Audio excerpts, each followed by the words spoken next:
Bon, en bourse, on vous parle d'IA. On vous parle souvent beaucoup d'IA. C'est Thibaut Prébet aujourd'hui pour la financière Arbevel. Bonjour Thibaut. Alors, la semaine est tout de même très mouvementée. Sam Altman qui part et revient de OpenAI en moins de 5 jours. On va y revenir après. D'abord, les résultats de Nvidia, c'était très très attendu par Wall Street. Donc Nvidia qui fabrique les puces pour l'IA. Résultat faramineux, ça c'était attendu, mais la guidance est défavorable sur la Chine pour la fin de l'année à cause des restrictions américaines sur certains pays d'Asie, dont la Chine. On a un petit peu oublié que l'IA était quand même aussi dépendante de la géopolitique. Oui, absolument. C'est un sujet qui est majeur et ce conflit entre États-Unis et Chine, qui est plutôt en train de se calmer un peu, d'après les derniers développements, reste aussi de plus en plus centré sur cette thématique. Donc certains Européens comme ASML se retrouvent aussi au cœur de la chose, avec cette idée qu'on peut laisser les semi-conducteurs les plus simples aux Chinois, mais que pour les choses les plus technologiques, il faut les garder pour les Américains chez eux, avec des Chinois qui, eux, feront remarquer aimablement que comme ils ont à peu près toutes les terres rares, etc., il y a un moment, il faudrait peut-être discuter. Donc voilà, on a ce sujet, mais il faut aussi se rappeler que pour une entreprise qui a vu des chiffres d'affaires séquentiellement d'augmenter de quasiment 50% par trimestre, qui est totalement délirant, la capacité à faire des prévisions à 3 mois n'est pas le plus important. Le plus important est de savoir combien de trimestres il reste d'hypercroissance. Est-ce qu'il en reste 1, 2 ou 10 ? À ce niveau-là, évidemment, le marché a été enthousiasmé par les résultats, mais pour une société qui pèse 1200 milliards, dont le cours a triplé dans l'espace d'une année, c'est sûr qu'il faudra de nouveaux relais pour pouvoir aller beaucoup plus loin.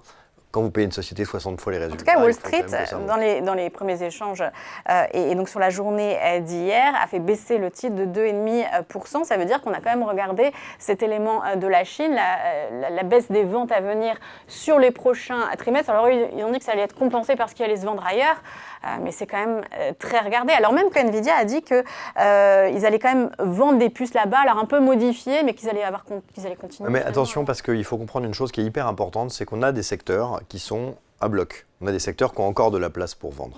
Là, il y a beaucoup de gens qui disent on a besoin des chips Nvidia. Bon, on les a de plus en plus, mais on a du mal à en avoir. Donc quand on a des produits comme ça, souvent le fait de moins vendre quelque part, c'est moins grave. Quand vous avez un produit où il y a beaucoup de stock et il faut vendre, là, si vous avez des débouchés qui disparaissent, c'est très problématique.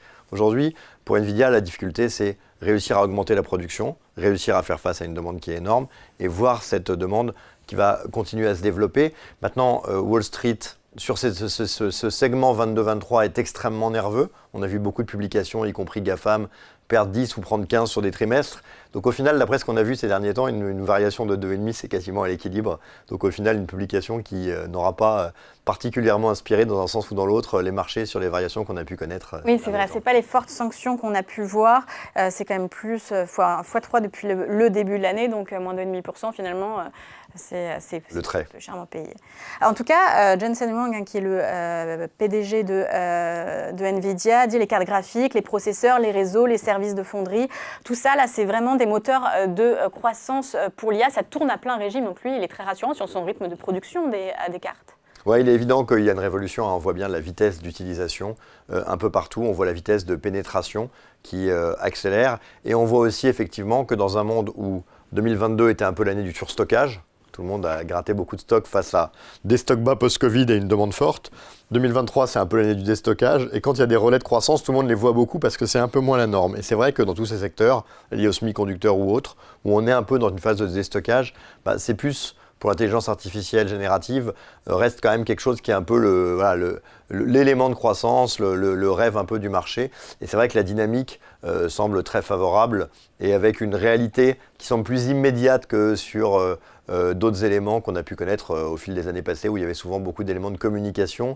Mais voilà, quand on commence à rentrer dans des hausses aussi violentes de chiffre d'affaires, c'est qu'on est un peu plus que dans la communication. Et le fait que l'entreprise elle-même, pour le prochain trimestre, est plus optimiste que les marchés, puisqu'elle dit qu'on devrait dépasser les 20 milliards de ventes, là aussi, ça en dit quoi le marché ? Il n'arrive pas à suivre la cadence de la révolution dans l'IA ? Vous savez, le problème d'un analyste, c'est quoi ? C'est qu'un analyste, il va regarder une société, il va se dire quelle est sa dynamique, puis il va essayer de voir si les perturbations, elles sont un peu plus fortes que d'habitude, un peu moins fortes, ce que disent les concurrents. Quand vous n'avez pas de concurrents sur ce genre de choses, que vous êtes dans de l'hypercroissance, c'est hyper dur. Donc en fait, l'analyste, il va plutôt essayer de prendre ce que la boîte dit, tirer un peu un trait, mais c'est vrai que la capacité d'analyse sur ce genre de boîte d'hypercroissance très techno à montrer une valeur, c'est extrêmement difficile et c'est aussi un peu ce schéma où on est allé dans des gestions indicielles, on a un peu au fur et à mesure essayé de sortir les analystes. Bon, sur une boîte aussi grosse qu'Nvidia, évidemment, c'est très suivi, mais essayer de deviner la croissance, c'est un exercice qui est très complexe et je pense que Par ailleurs, il ne faut pas l'oublier encore une fois, vous avez des sociétés qui sont parfois bridées dans leur croissance par leur capacité de production. Et savoir la vitesse à laquelle vous pouvez faire évoluer votre capacité de production,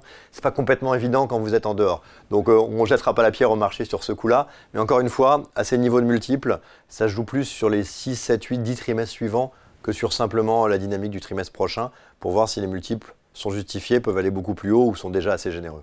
Et du coup, le potentiel de hausse sur l'action à court, moyen terme, est-ce que ça va s'essouffler ou est-ce qu'on peut encore monter dans le train et ça va encore monter? C'est très compliqué parce que, je n'ai pas de recommandation de cours de bourse, mais ce qu'on peut dire, c'est que effectivement, sur la dynamique qui existe, il y a un chemin qui paraît très élevé. Après, quand vous rentrez dans ces niveaux de valorisation, on est parfois plus sur des problèmes. Est-ce que le marché accepte de payer ces niveaux de valo en fonction de comment les taux évoluent que simplement, est-ce que la société le mérite? On a probablement plus d'impact sur l'évolution des taux américains dans les prochains mois, sur la valorisation d'NVIDIA, que d'autres éléments très microéconomiques. Oui, ça va jouer, évidemment. Voilà, mais sur les valeurs très chères, c'est souvent beaucoup ça en fait. Donc c'est vrai qu'à ce stade, il y a énormément de facteurs. C'est une société qui peut se payer plus cher si elle continue à ces niveaux de croissance qui sont un peu plus durables et qui le fera plus facilement si les taux sont plus bas.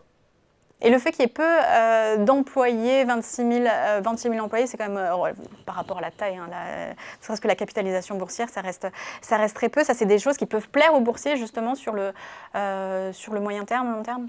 Oui, alors ça plaît aux boursiers. Ça interroge aussi beaucoup sur notre société et son avenir. On parlera d'OpenAI quand vous voyez qu'on parle de... Quand on parle d'IA, de toute manière, ça interroge. On parle de 770 salariés pour une boîte qui vaut 100 milliards. Vous pouvez vous dire, ça fait beaucoup du salarié quand même. Et donc, le premier point, c'est est-ce que ça plaît ? Oui, ça plaît dans le sens où un des points clés dans une société, c'est ses marges. Quand vous avez énormément de salariés, vous prenez par exemple une boîte de distribution, un Carrefour ou autre, c'est sûr que quand vous avez des marges très basses, si vous avez des hausses de coûts ou des hausses de salaire, assez rapidement, vous allez vous dire, ça peut vite être compliqué. Quand vous avez un chiffre d'affaires qui n'est pas très éloigné de votre EBITDA, assez rapidement, vous voyez bien que la récurrence de ça, elle va être extrêmement forte. Donc les sociétés aiment bien les sociétés à forte marge. Les sociétés qui ont peu de salariés, évidemment, on regarde leur chiffre d'affaires, c'est évidemment toujours quelque chose qui est intéressant. Après, on arrive à une disjonction qui est massive entre des sociétés industrielles qui ont énormément de salariés et qui représentent de moins en moins dans les répartitions, vous l'évoquiez avec votre invité précédent, de PIB et d'inflation, et des sociétés qui sont au cœur de notre quotidien, qui ont des nombres de salariés très bas. Et du coup, on peut avoir des métriques d'inflation qui sont produits par très peu de salariés, et en même temps des mécaniques de secteur automobile ou autre, où on peut risquer des déflations qui ont un très gros impact social, mais qui ne pèsent pas tellement dans les indices. Donc cette nouvelle donne de société énorme avec très peu de salariés, c'est aussi quelque chose qui peut un peu nous interroger sur la manière dont on monitore l'économie. Bon, Nvidia, en tout cas, elle porte bien, elle a bien sa place dans les 7 magnifiques. Pour vous, c'est même la meilleure des 7. Les GAFAM, plus Tesla, donc plus Nvidia. Oui, alors meilleur, c'est un terme qui veut pas dire grand-chose. On va dire que c'est celle qui a le plus le vent en poupe. Mais si vous regardez le parcours pluriannuel de sociétés comme Microsoft ou Apple, Microsoft est également positionné là-dedans, il n'y a pas grand-chose à acheter non plus. Donc c'est vrai qu'on a eu des choses un peu plus saccadées sur, à l'époque, Facebook et donc Meta. On a eu des trimestres un peu plus en dents de scie sur des sociétés comme Google, mais globalement, c'est que des boîtes qui sont assez fabuleuses. On va parler justement de Microsoft. Et c'est vrai qu'on a effectivement cette dynamique sur Nvidia qui interroge parce que, on l'a vu avec Tesla ou avec d'autres, des sociétés exploser en bourse à des vitesses très rapides. Mais l'accélération à la fois dans la capitalisation, mais aussi tout simplement dans le chiffre d'affaires de Nvidia est quelque chose qu'on n'a quand même pas très fréquemment vu à cette échelle. Bon, le feuilleton Sam Altman qui va finalement revenir chez OpenAI si le board démissionne. Alors là, c'est au board de partir. Donc Microsoft la profite pleinement de l'IA puisqu'il est le principal actionnaire de OpenAI. Donc là, Microsoft va être aussi gagnant sur ce sujet-là. Gagnant, oui. Après, la question, c'est qui est gagnant en termes de société et 2, qui est gagnant en termes sociétal. C'est-à-dire que ce débat sur l'intelligence artificielle au sein du board d'OpenAI, il faut le comprendre comme un débat fondamental. Entre faire du business ou rester dans l'éthique. Voilà, il y a des gens qui disent... Sam Altman, il veut faire du business. C'est ça, il y a des gens qui sont dans l'éthique qui disent faut faire attention, faut pas aller trop vite. Puis il y a des gens qui disent j'ai beaucoup d'avance, si je veux de l'argent, faut y aller maintenant. Et c'est vrai que c'est un vrai débat de société. Et effectivement, souvent dans ces cas-là, c'est un peu tranché en faveur du commercial aux États-Unis. Alors que Microsoft, s'ils ont remis justement Sam Altman, c'est finalement qu'ils veulent finalement en avoir pour leur argent. Et c'est vrai qu'on a souvent ce décalage où en Europe, on va donner une importance assez forte à l'éthique, aux États-Unis assez forte à la recherche de développement commercial. Ça finit souvent avec eux qui ont les méga boîtes. En même temps, c'est pas une fin en soi parce que c'est vrai qu'il y a des sujets sur l'intelligence artificielle qui sont à traiter, qui sont importants sur plein d'éléments. Ce qu'on constate aussi, c'est l'importance et la particularité de ces petites sociétés, de cette thématique très innovante. On voit un peu cette image de gourou. comme on pouvait l'avoir avec Steve Jobs ou autres dans des sociétés qui sont petites. 2, une société où 90% des salariés menacent de démissionner si quelqu'un ne part pas, ou si une décision n'est pas changée, c'est vrai que ça se voit rarement dans des boîtes de 50 000 personnes, mais quand il y a 770 salariés, ça se voit. Donc là, on touche aussi à ce côté très inhabituel qu'on doit appréhender de sociétés qui ont un impact financier, sociétal, de chiffre d'affaires et dans l'innovation mondiale de notre quotidien qui est énorme avec un nombre de salariés ridicule. Donc ça donne aussi cette donne, mais je pense que ce débat n'est malgré tout pas tranché, que effectivement le leader qui n'a pas envie de perdre de temps est dans une logique assez commerciale. Il ne faut pas oublier une chose, c'est que la répartition de valeur dans le monde, elle se fait sur des critères qui sont établis par une pénétration de marché et par des positions dominantes. Je prends un exemple qui n'a absolument rien à voir, mais qui peut être amusant. Vous avez pas mal de sociétés aéroportuaires qui, dans les durées, ont gagné beaucoup d'argent, pendant que beaucoup de compagnies aériennes en perdaient.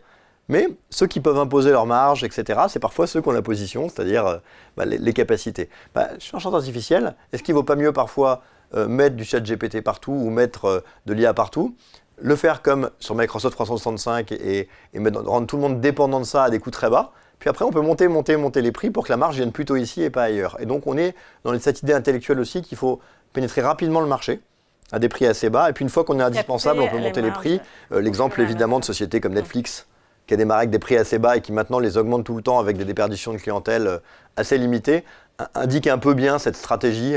Et c'est vrai que c'est une stratégie qu'il faut faire au début. Mais est-ce que l'éthique sera laissée pour compte là-dedans? Je pense que c'est un sujet qui va être majeur malgré tout. Et on suivra ça ces prochains mois. Merci Lia, c'est toujours passionnant. Merci Thibaut Prébet pour la financière Arbevel.